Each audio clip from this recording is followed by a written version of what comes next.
అతను నదిలోని బురదను శుభ్రం చేశాడు. అక్కడ నది మొత్తం బంగారంతో నిండి ఉంది. అప్పుడే అతనికి అర్థమైంది, ఇది ఒక బంగారు గని. ఇది చూసి అతను వెంటనే తన చేపలు పట్టే కర్రను కింద పడేసి చాలా వాహనాలను పంపి బంగారం మొత్తాన్ని ఇంటికి తీసుకువెళ్లాడు. కొన్ని సంవత్సరాలలో అతను తన వ్యాపారాన్ని పెంచుకుని ఒక సామ్రాజ్యాన్ని నిర్మించాడు. కానీ ఒకరోజు మద్యం మత్తులో అతను తన కంపెనీలోని ఒక సాధారణ ఎంప్లాయీని అతని కామవాంఛకు బలి చేస్తాడు. నేను రాత్రంతా నా బాస్తో ఉన్నానా?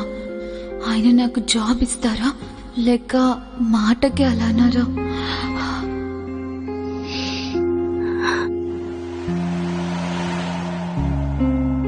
పర్మనెంట్ పొజిషన్ కోసం బాస్తో పడుకున్నావా? ఇలాంటి అమ్మాయితో పడుకున్నా అంటే నమ్మలేకపోతున్నా. నీకేమైనా కావాలా?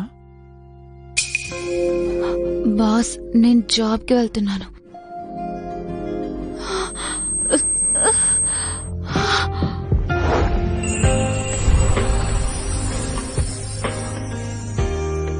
నేను దారుణంగా